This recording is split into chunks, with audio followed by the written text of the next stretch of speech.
This is a new day to try to get right. This is a new day to get on track. Yeah, that's life in football. This is a new day to live your life. This is a new day to try to get right. This is a new day to get on track. Yeah, that's life in football.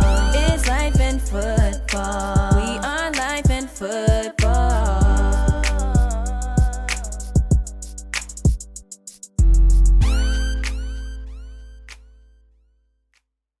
You are now listening to the Life in Football podcast. Check out the new website, lifeinfootball.com. Once again, the website is lifeinfootball.com. Thanks for listening. Welcome to the Life in Football podcast, baby. I'm your host, Mike Feed. And this your coach, Cole and Moore. You know we loving life and enjoying football. Today, our special guest is Sean Pugh. Coach Pugh, that's who we have on today, and he coming from the Purdue Boilermakers. Now, he's in the player development area, and he making sure all the players get on point. And he has a lot of experience with just helping people in general with his background in ministry, and he did some similar at Western Kentucky. So this is going to be great for all to hear, not just the football players, people, for all to hear, because all of us need to learn more, and all of us need to follow the path in which God had laid out for us.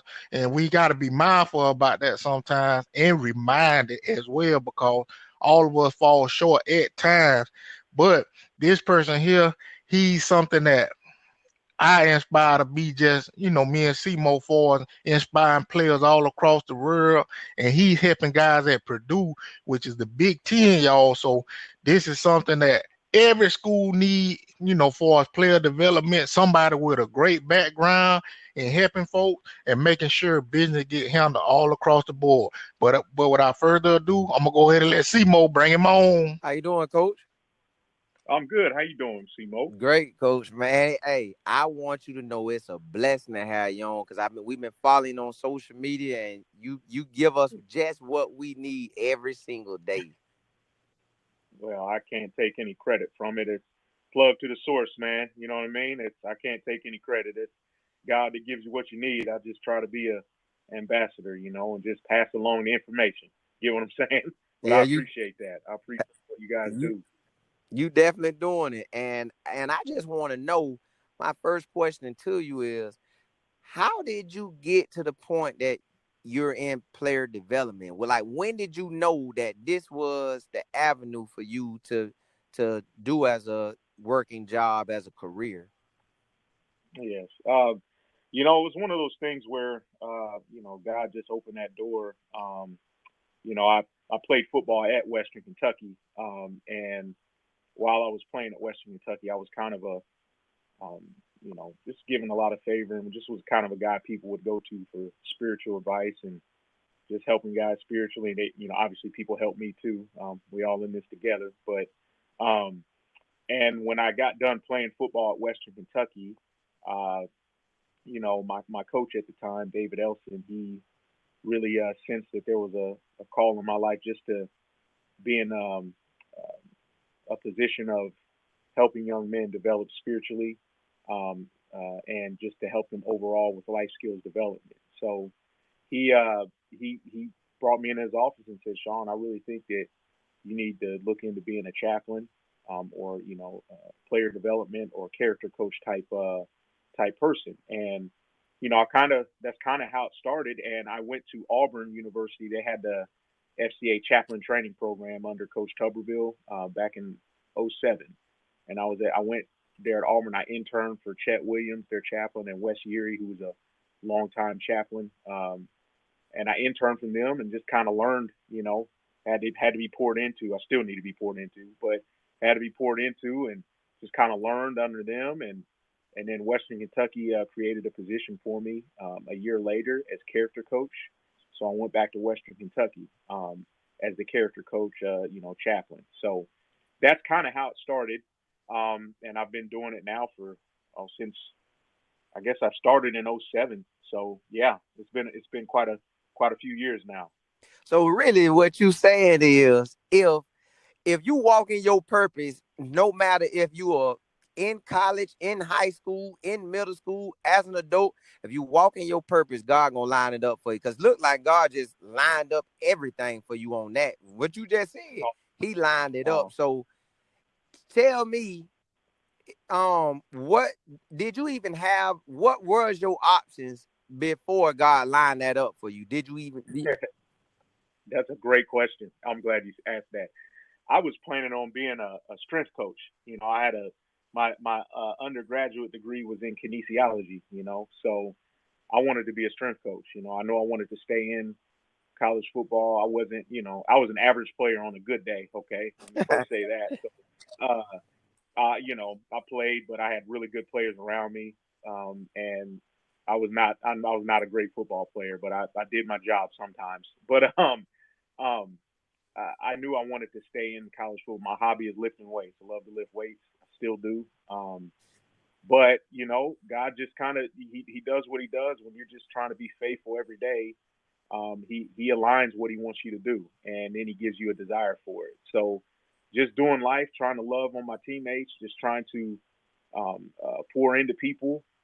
He just aligned it up and gave me favor in it. And I can't take any credit for this wonderful career that I've been blessed with, just in the sense of being able to be a part of some great programs on great staffs, and most importantly, man, work with some great young men, phenomenal young men. That I'll just tell you what, God pours into me probably through them more than I pour into them. You get what I'm saying? Mm-hmm. So, but really just being faithful wherever God puts you. You know, I really believe you be faithful in the situation God puts you in, and He's going to align everything the way He wants to, according to His will, and in a way that uses you beyond what you can even imagine. Because I will tell you, I shouldn't be where I'm at. It's been God's hand on me, and I'm just very thankful for it. Coach, that was perfect. And a lot of folks in life in general, purpose seems to alter to what or cater to almost their needs of saying, oh, this what I want to do, this and that, instead of taking the lead from the higher authority for us, God just showing them the way, saying, okay, I'm giving you the path right in front of you, but instead you want to jump on the yellow brick road when I'm trying to put you on the gold road to success. So I want you to give us your story and how it was for you growing up, and what were some of the things that inspired you to play football and to be the man that you are today. Oh yes, that's great, man. It starts with my mother. I'm gonna be real with you, man. A phenomenal mother. Okay, you know, when I was 6 years old, my mother. I remember like it was yesterday. She sat me and my two older brothers and my little sister down on the stairs in our basement, and she said, "I want to let y'all know that your father's leaving." You know, and I remember not understanding. I'm like, "All right, where's he going? To get some donuts? Tell him to bring me back some." You know, I didn't know what she meant. And when my father left us when I was 6 years old, my mom left her to raise 4 kids on her own. You know, we had to move. We had to go. You know, we was on welfare. You know, and I say all this. I had a good life, okay, because my mom was a beast. All right, but our lives changed when my dad decided to leave. And growing up, I had a lot of anger with that. Didn't really understand, but as I got older, I understood and was angry at my father for a long time, actually. Anywho, I was always big. I was bigger than everybody. Okay. And you know, sports was just something that I loved. Something that my brothers did, my older brothers, my little sister, everyone in my family has been a part of sports. And really though, the most important thing is my mother raised us up in the church, man. And you know, that was always the foundation of our home.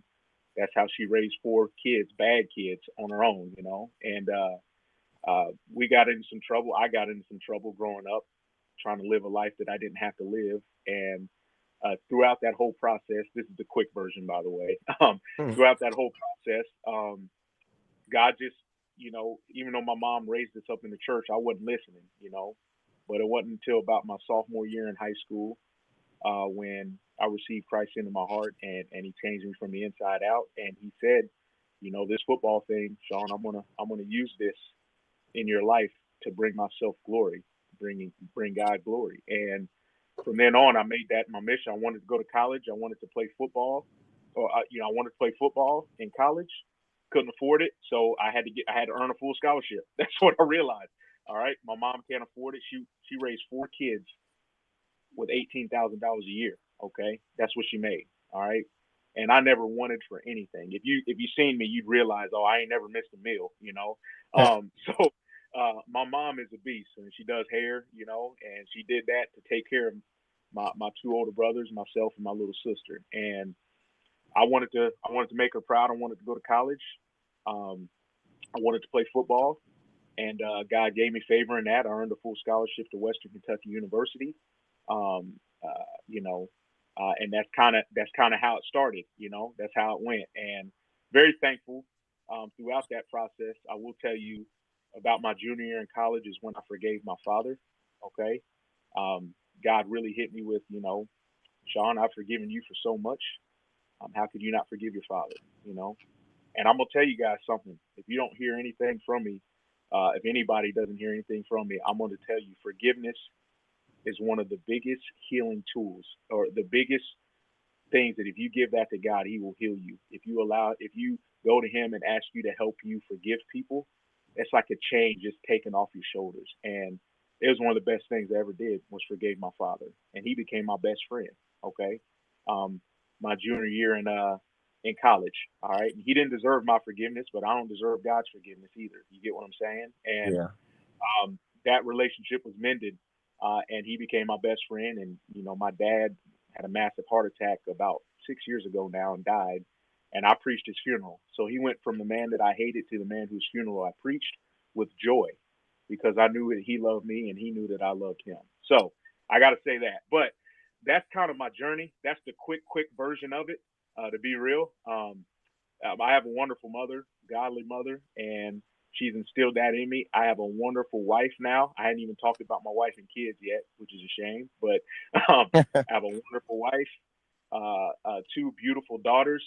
God has been so good to me, way far beyond what I deserve. But that's pretty much the quick version of my life. Yeah. Coach, that was key what you said about the forgiveness part of your dad, and allowing him back into your life.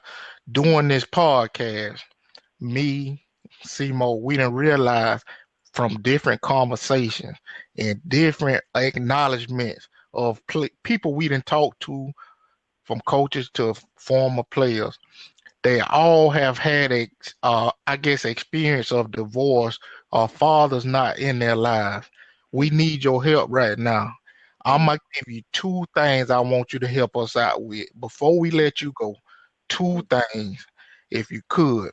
The first one, help us as men. Probably one key point that we should focus on as married men to have a healthy relationship with our wife and kids. And another thing, as players in college ball, what could increase our livelihood to be successful? Okay. So with the marriage and families and kids, one thing that I will say, and this is something that I have messed up on in my life, okay? Our first ministry should be our home, okay? Our first ministry should be our home, all right? And what I would say is, and this is me talking to myself, make sure that pouring into your wife spiritually, continuing to date her, continuing to love her, make sure that is a priority in your life, always. And, obviously marriages go through peaks and valleys, right? Sometimes you have to relight that fire, but keep doing that. Don't let the world and all this worldliness take you away from that. Don't let your job take you away from that. Obviously we have to plan things out. But we as men, we need to be strategic, because sometimes naturally we don't have that love button very good, right? We sometimes need to be strategic, but so make it important. All right. Make sure the ministry at your home is the most important thing. I have to make sure that I'm getting home. Obviously during the season it's a little harder, but making sure I'm getting home before my kids go to sleep, making it a priority to spend time with my kids, my daughters. Make sure it's a priority that my daughters see me loving my wife, right? Because I want my daughters to know what it looks like to marry a godly man. I don't want her bringing home some knucklehead, right? I want to make sure she's seeing a godly man and how you're supposed to treat a woman, how you're supposed to treat a wife. That's the standard that she sees because she saw that growing up. You know what I mean? So that's what I would say about that. You know, obviously stay in the word, stay connected to the source, you know, stay growing, but also allow your wife to help you grow spiritually and make it a priority to help your wife grow spiritually. Make that a priority. And man, that's a big thing. I have struggled with that. You know, I put work and ministry because I also pastored a church while I was the character coach at Western Kentucky, you know, pastored a church as well.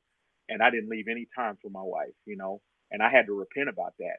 When Coach Brom gave me the opportunity to come here to Purdue, that was one of the things that I changed, you know. I said, Lord, help me with this. I need to do some, my poor wife was just doing it by herself. And I had to repent about that. And now we have 2 kids, you know, and everything's been great. But that's the one I would say about that. And what was your second question again about the student athletes today? And what was the second one?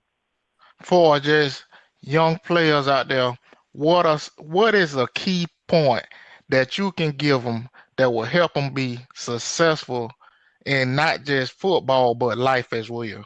Yes. So I will say this. Okay, there's 2 things I'll give you. All right. The word says in Matthew, Jesus says on the Sermon on the Mount, Matthew 5:13, he says, "You're the salt of the earth." Okay.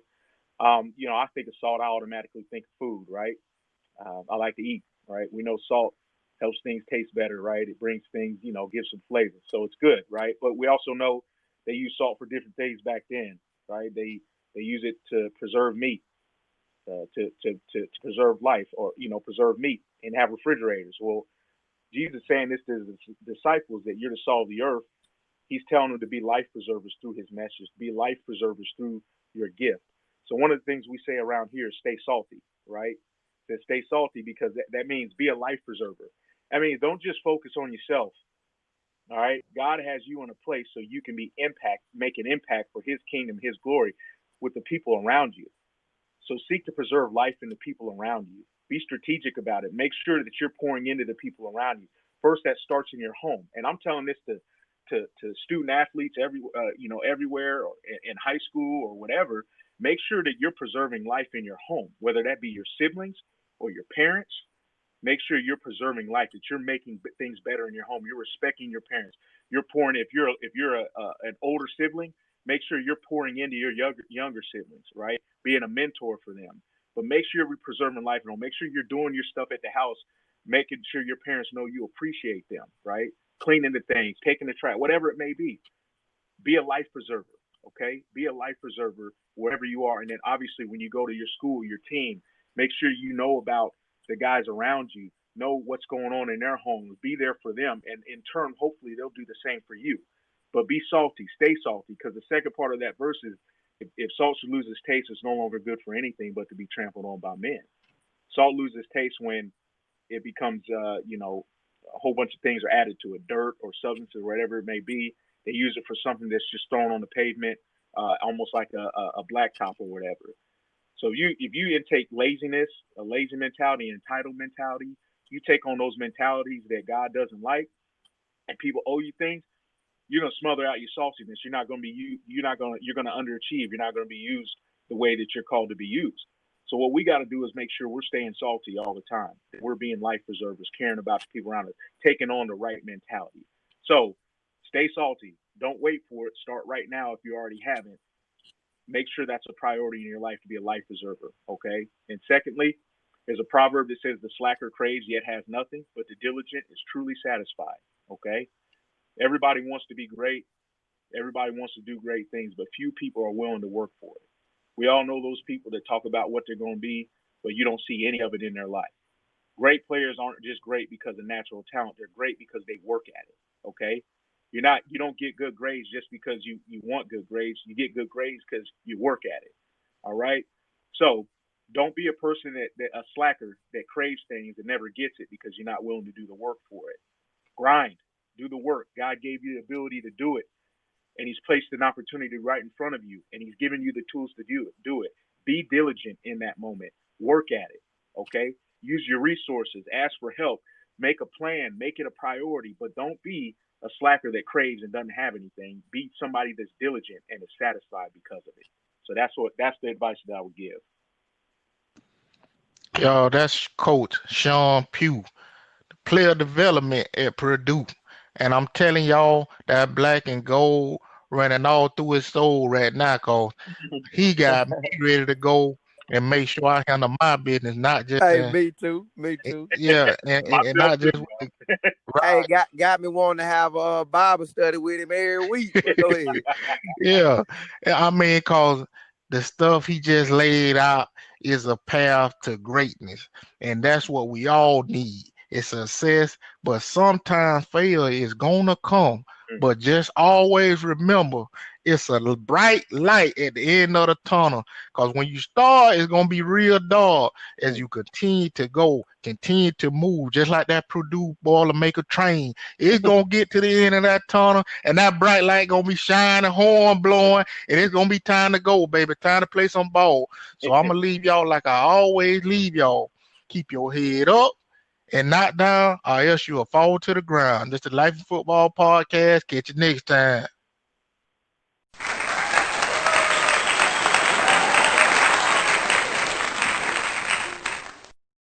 You are now listening to the Life in Football podcast. Check out the new website, lifeinfootball.com. Once again, the website is lifeinfootball.com. Thanks for listening. Bye bye. Open up the gate. Life of Football coming through with a new episode every time you look around. We putting it down, baby. One day Life of Football gonna be touching each and every time. When y'all get a chance, go check out our other episodes of the Life of Football podcast. It's all over the place. We got Apple Podcasts, Google Podcasts, Spotify, Anchor, Stitcher, Breaker. We all over the place, baby. When you got a chance to get your ear to a speaker, you better get it, because I'm telling you, you're going to enjoy this lifeoffootball.com, baby. This Life of Football podcast is off the chain. Do your thing. Now, one of the things I know y'all need to get in tune with is the lifeoffootball.com website as well. It's something just amazing to me as well, just being a part of it. Me and Simo doing our thing, and we like to let y'all ride with us. How about getting on this train and riding with this Life of Football thing, baby? Because I'm telling you right now, we on the rise, and we trying to take over the whole world right now. So when y'all get a chance, check us out, lifeoffootball.com, and check out that Life in Football podcast. Go check us out. Yeah, go check us out. Life in Football, baby. See what we about. Lifeinfootball.com. Go check it out. Check us out. See what we about. Yes, sir. Appreciate you. Catch y'all next time on another great episode. Now y'all go ahead and rock out to some of this instrumental music we got playing in the background.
I try to get right. This is a new day to get on track. Yeah, that's life in football. This is a new day to live your life. This is a new day to try to get right. This is a new day to get on track. Yeah, that's life in football. It's life in football. We are life in football.